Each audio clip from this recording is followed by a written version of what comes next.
गांव की वो रात जिस दिन बर्फ पड़ रही थी।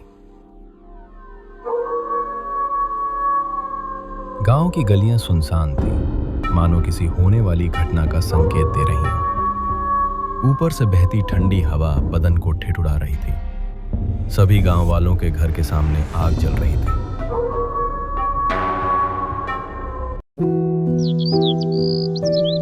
हर रोज जिस गांव में चहल पहल रहती थी, आज वहां सन्नाटा था। परंतु सर्दियों में इस गांव में कोई भी रात को घर से बाहर नहीं निकलता था,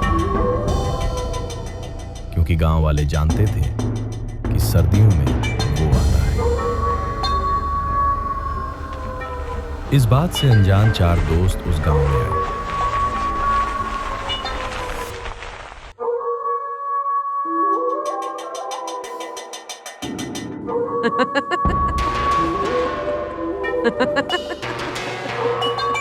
और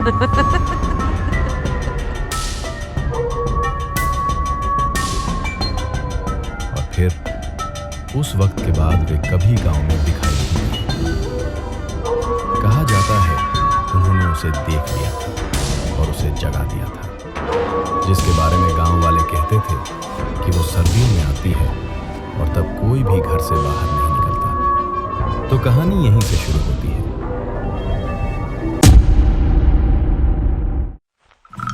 चारों दोस्त शाम के समय गांव में पहुंचे।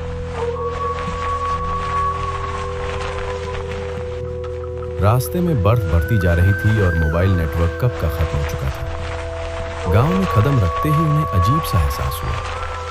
इतना बड़ा गांव, लेकिन बाहर कोई नहीं। न कोई बच्चा, न कोई कुत्ता, न कोई आवाज।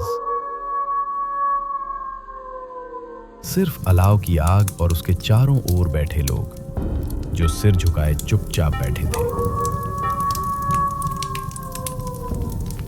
चारों दोस्त गांव के बीच से गुजरे। लोगों की निगाहें उन पर थीं, लेकिन कोई कुछ बोल नहीं रहा था। एक दोस्त बोला, अजीब लोग हैं यार, ऐसे देख रहे हैं जैसे हमने कोई गलती कर दी हो। दूसरा हंसकर बोला, शायद बाहर वाले कम आते होंगे। वे गांव के आखिरी सिरे पर बने एक पुराने खाली मकान में रुके। वो मकान बरसों से बंद पड़ा था, लेकिन आज उसकी खिड़कियों से ठंडी हवा अंदर जा रही थी।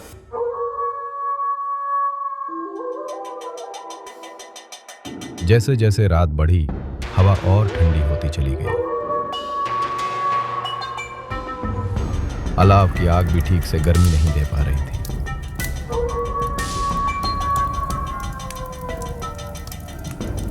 गांव पूरी तरह शांत था, इतना शांत कि कभी-कभी लगता जैसे कानों में आवाज गूंज रही है। रात के करीब 11 बजे एक दोस्त मकान से बाहर निकलने के लिए जा रहा था। कहाँ जा रहे हो रमेश? कहाँ ही नहीं, बस थोड़ा घूम कर आता हूँ। इतनी ठंड में? अमर के इतना कहने से पहले ही वो जा चुका था।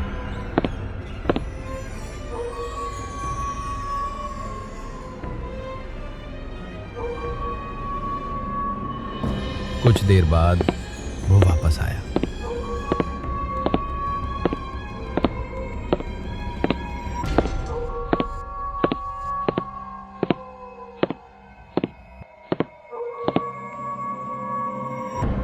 लेकिन अब वो कुछ बोला नहीं। उसका चेहरा सफेद पड़ चुका था, उसकी आंखें एक ही जगह टिकी थीं। क्या हुआ रमेश? रमेश अमर के सवाल का कोई जवाब नहीं दे रहा था। कुछ देर बाद उसने बस इतना बोला, बाहर कोई है।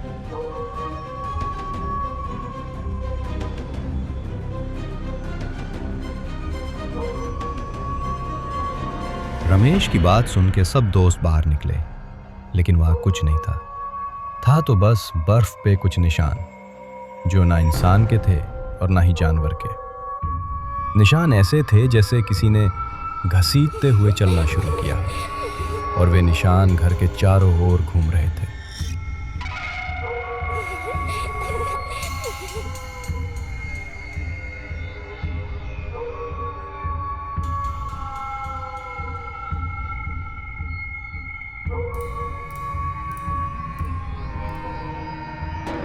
हवा अचानक और ठंडी हो गई।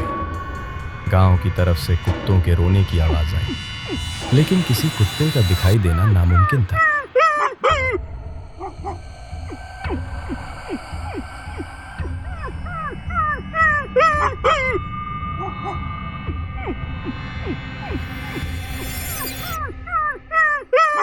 रात के ठीक 12 बजे का समय था।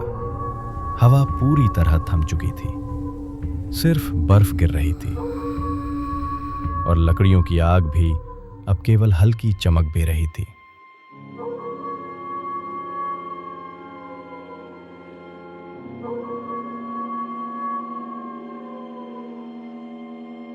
चारों दोस्त डर के बावजूद मकान के पुराने कमरे की ओर बढ़े। हर कदम पर बर्फ की आवाज उनके कानों में गूंज रही थी। हर कदम धीरे धीरे उनके दिल की धड़कन को तेज कर रहा था।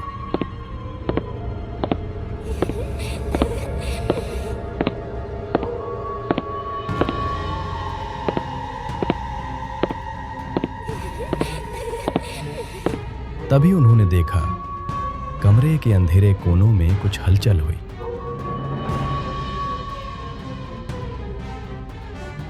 एक दोस्त बोला, कौन है वहां? लेकिन कोई जवाब नहीं आया, सिर्फ एक धीमी फुसफुसाती हवा का शोर।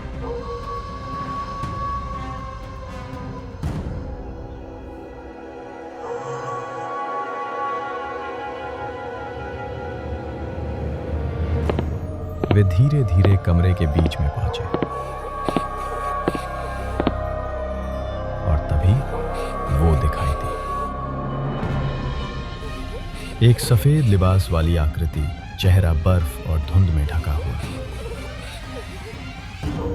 आंखें गहरी खाली, जैसे अंधेरे में जलती दो आग की लौ। उसने धीरे धीरे कदम बढ़ाए, और हर कदम पर जमीन पर नहीं, हवा में सरकती हुई आवाज गूंज रही थी, जैसे हवा में कोई सन्नाटा तोड़ रहा हो। चारों दोस्तों ने पीछे हटने की कोशिश किया, लेकिन उनके पैर अपने जगह से हिल तक नहीं रहे थे, मानो किसी ने उनके पैरों को जमा दिया हो। अब वो बस अपनी मौत को अपने पास आते हुए देख रहे थे। अन का हृदय जोर से धड़क रहा था।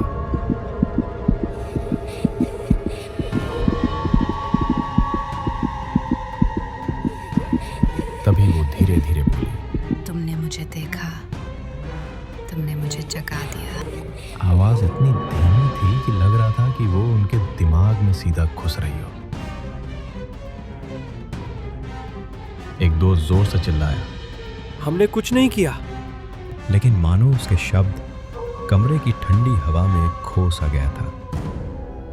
फिर वो हंसी, एक बर्फ जैसी ठंडी खौफनाक हंसी।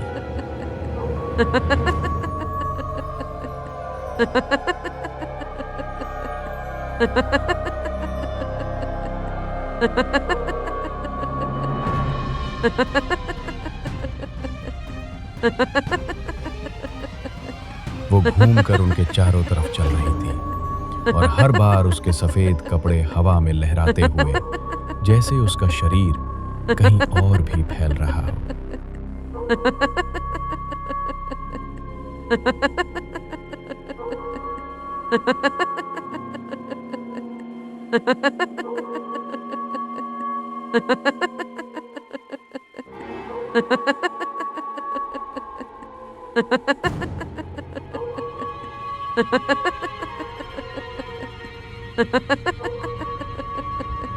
चारों दोस्त अब समझ चुके थे, ये सिर्फ इंसान नहीं, बल्कि वो वही चीज है जिसकी बात गांव वाले करते थे।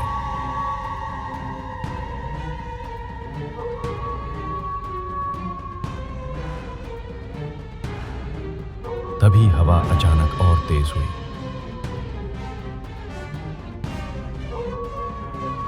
दरवाजे खुद ब खुद बंद हो गए। कांच की खिड़कियां जोर से हिलने लगी और कमरे की आग एकदम धीमी होकर सिर्फ हल्की लाल चमक छोड़ गई। दोस्तों की सांसें तेज हो गईं। हर आवाज, हर छाया उनके दिल की धड़कन को और तेज कर रही थी।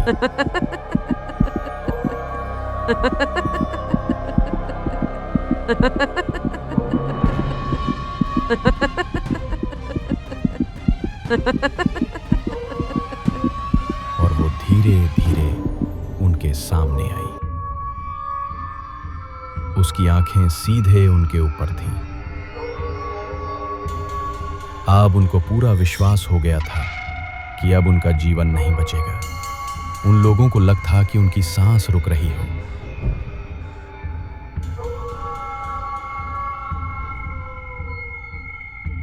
इधर चुड़ैल का हाथ धीरे धीरे उनके पास बढ़ रहा था और कमरे का तापमान ऐसा गिरा कि उनके होंठ, हाथ और पैर धीरे धीरे सुन्न होने लगे। उसने फुसफुसाते हुए कहा, अब तुम समझ गए ना कि सर्दियों की रात में क्यों कोई बाहर नहीं निकलता। चारों दोस्त अब समझ चुके थे, अगर वो उन्हें छू गई तो कोई जीवित नहीं बचेगा। पर उनको समझने में बहुत देर हो चुकी थी। रात भर कोई आवाज नहीं आई, कोई चीख नहीं, कोई हलचल नहीं, बस बर्फ गिरती रही।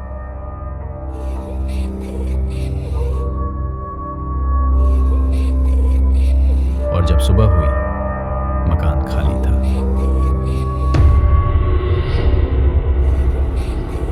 चारों दोस्त कभी गांव में फिर दिखाई नहीं दिए। अगले दिन लोग घर से बाहर निकले।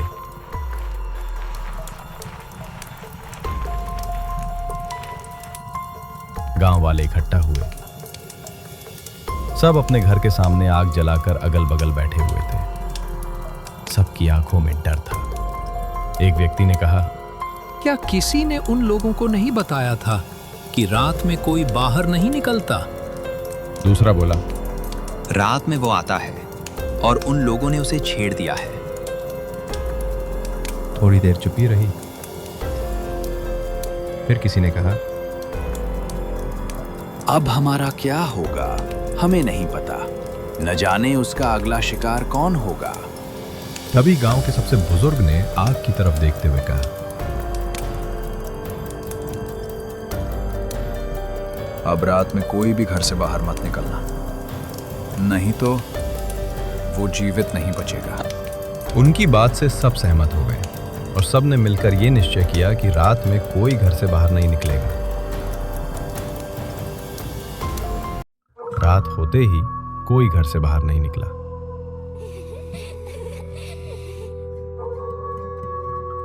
रास्ता सन्नाटा था और उस रास्ते पे चल रही थी वो। यहीं से कहानी खत्म होती है। तो दोस्तों, आपको ये भूतिया कहानी कैसी लगी? अगर इस सर्दियों की डरावनी रात ने आपके रोंगटे खड़े कर दिए हों तो वीडियो को लाइक ज़रूर करना। ऐसी ही और खौफनाक, सच्ची लगने वाली डरावनी कहानियां सुनने के लिए चैनल को सब्सक्राइब करो और बेल आइकन दबाना मत भूलना, क्योंकि अगली कहानी शायद आपकी ही किसी सर्द रात से जुड़ी हो। हमने अभी तक इसका पार्ट 2 बनाने के बारे में नहीं सोचा है। यदि आप लोग इस कहानी का पार्ट 2 भी देखना चाहते हैं और ये जानना चाहते हैं कि उस गांव के साथ क्या होने वाला है, तो कमेंट में पार्ट 2 ज़रूर लिखेगा।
कोई नहीं बचेगा अब इस गांव में।